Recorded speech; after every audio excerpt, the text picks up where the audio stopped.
রোজা তো চলেই আসলো, আর মাত্র হাতে গোনা কয়েকটা দিন বাকি।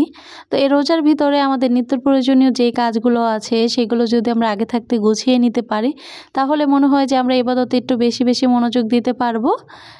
আসসালামু আলাইকুম এভরিওয়ান, কেমন আছেন সবাই? আশা করছি সবাই খুব ভালো আছেন। এখানে আমি বড়ার জন্য খেসারির ডাল আর মসুরির ডালটা দুইটা একসঙ্গে মিক্সড করে নিলাম।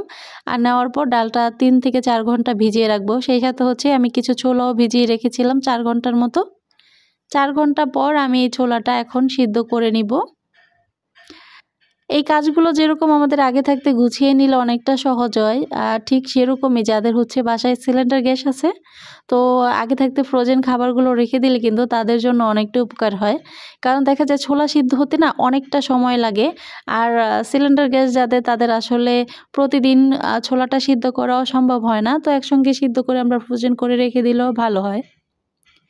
এখানে আমি আগে থাকতে যে মসুরি আর খেসারির ডালটা ভিজিয়ে রেখেছিলাম সেটা ভালো করে ধুয়ে নিয়েছি। ধোয়ার পর পানিটা ঝরিয়ে নিয়ে এখন ব্লেন্ডার করে নিচ্ছি। তো ব্লেন্ডার থেকে বেশি ভালো হয় যদি শিলপাটা বেটে নেওয়া যায়, তাহলে হয় কি একদম মিহি পেস্ট হয়ে যায় না, একটু মানে কম করে পেস্ট করে নিলে সব থেকে ভালো হয়। তো অনেকটা যেহেতু টাইমের ব্যাপার পাটা পোতা বেটে নেওয়া, তো তাই আমি একটু হালকা করে ব্লেন্ড করে নিচ্ছি। ব্লেন্ড করে নিব না, মানে আধা ভাঙ্গার মতো করে নিয়ে নিব, যেহেতু এটা দিয়ে আমি পেঁয়াজও বানাবো। এখানে আমি ছোলাটা সিদ্ধ করে নিয়েছি, সেই সাথে গিয়ে ডালটাও ব্লেন্ড করে নিয়েছি। এখন এই যে ছোট ছোট বক্সগুলো নিয়েছি, এই ছোট ছোট বক্সগুলোর ভিতরে আমি ছোলাটা আর যে ডাল ব্লেন্ড করে রেখেছি বড়ার জন্য সেটা রেখে দিব। চাইলে একসঙ্গেও রাখা যায় সবগুলো, কিন্তু আমরা যদি এরকম ছোট ছোট বক্সে করে রেখে দেই সেটা আমাদের জন্যই উপকারে আসে। আমাদের প্রতিদিন যতটুকু করে লাগলো সেই অনুযায়ী আমরা রেখে দিতে পারছি। দেখা যায় যে কোনো দিন যদি বেশি প্রয়োজন হয় তখন একটা বক্সের জায়গায় 2টা নিতে পারেন, বা 3টা লাগলে 3টাও বের করে নিতে পারেন। আর একসঙ্গে পুরোটা যদি রেখে দেই তাহলে দেখা যায় পুরোটা বক্স ধরে বের করতে হয়। তখন দেখা যায় আগের যেগুলো আবার রাখতে যাই সেগুলো একটু কিরকম যেন হয়ে যায়। তো ছোট ছোট বক্স করে নেওয়াটাই মনে হয় যে বেশি সুবিধা। তাই এরকম ছোট ছোট বক্স করে নিয়েছি। আমি যে ডালটা ব্লেন্ড করে রেখেছিলাম সেটাও রেখে দিয়েছি কিছুটা, আর অর্ধেক পরিমাণ এখানে রয়ে গেছে। তো যেই অর্ধেকটা রয়ে গেছে এটা দিয়েও আমি কি করছি সেটাও দেখাবো। আগে আমি যেইগুলো রেখেছি বক্সে সেগুলোকে আগে ডিপ ফ্রিজে রেখে দিয়ে আসি, তারপরে বাকি যেগুলো রেখেছি সেগুলো দেখাবো যে কি করব ওইটা দিয়ে। সবগুলো মানে বক্সের মুখগুলো বন্ধ করে নিলাম। এখন এগুলোকে ডিপ ফ্রিজে রেখে দেব।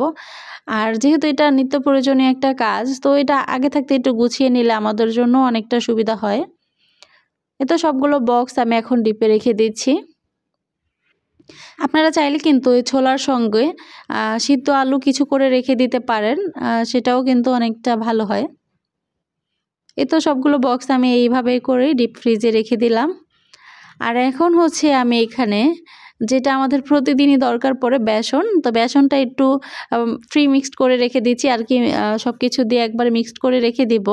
তো তাহলে হয় কি যে অনেক সময় কি ঝটপট করে ইফতারটা রেডি করার আগে জাস্ট বয়ম থেকে নিলাম আর রেডি করে ফেললাম। এখানে আমি হাফ কেজির মতো পরিমাণে বেসন নিয়েছি, তার সঙ্গে 1 কাপের মতো চালের গুঁড়া নিয়েছি, 3 টেবিল চামচ মরিচের গুঁড়ো দিয়েছি, 1 টেবিল চামচ হলুদের গুঁড়ো, আর 1.5 টেবিল চামচের মতো জিরা গুঁড়ো দিয়েছি। সেই সাথে দিয়েছি এখানে আমি হাফ টেবিল চামচের মতো বেকিং সোডা। চাইলে বেকিং পাউডারও দিতে পারেন, তবে সোডাটা দিলে মনে হয় যে একটু বেশি ভালো হয়। তো সব কিছু আমি এখানে একসঙ্গে মিক্সড করে নিয়েছি, শুধুমাত্র লবণটা দিইনি। লবণটা আমি যখন এই বেসনটা গুলাবো, বেসনের একটা ব্যাটার তৈরি করব, তখন জাস্ট পরিমাণ অনুযায়ী লবণটা দিয়ে দিব। তো এখন এগুলো সব কিছুকে চেলে নিয়ে এইভাবে করে বয়মে রেখে দিচ্ছি। তো যখন আমাদের প্রয়োজন ওইখানে বয়ম থেকে আমাদের যতটুকু লাগবে ততটুকু নিয়ে লবণ দিয়ে মিক্সড করে নিলেই কিন্তু হয়ে যাবে, আর কোনো কিছুই করতে হবে না এটা দিয়ে। তো এইভাবে করে আপনারা যতটুকু লাগে, চাইলে পুরো রমজান মাসের জন্য বা 10 দিনের জন্য বা 5 দিনের জন্য যতটুকু লাগে আপনারা এইভাবে মিক্সড করে রেখে দিতে পারেন। তো আমি এইভাবে করে এটাকে মিক্সড করে রেখে দিলাম। আর এখানে আমি এই যে কিছু ডাল ছিল আমার বক্সে রাখার পরে সেগুলোকে আমি একবার এখানে সব মিক্সড করে, মানে আমরা যেভাবে বড়াটা বানাই আর কি, পেঁয়াজ, কাঁচামরিচ, ধনিয়া পাতা, লবণ সব কিছু একবারে মিক্সড করে বড়ার শেপ করে রেখে দিয়েছিলাম। এটা এখন বক্সে রেখে দিচ্ছি। যখন প্রয়োজন জাস্ট এই বক্স থেকে বের করে আমি গরম তেলে ভেজে নিব, তাহলেই কিন্তু হয়ে যাবে। সেই সাথে আমি পাশে গিয়ে কিছু আলুর চপের জন্য আলু মেখে নিয়ে একদম চপের আকারে রেডি করে রেখেছি। এই দুইটা এখন আমি ডিপ ফ্রিজে রেখে দিচ্ছি। আশা করছি আজকের এই ভিডিওটা আপনাদের উপকারে আসবে। তো ভালো লাগলে অবশ্যই একটা লাইক দিয়ে শেষ করবেন।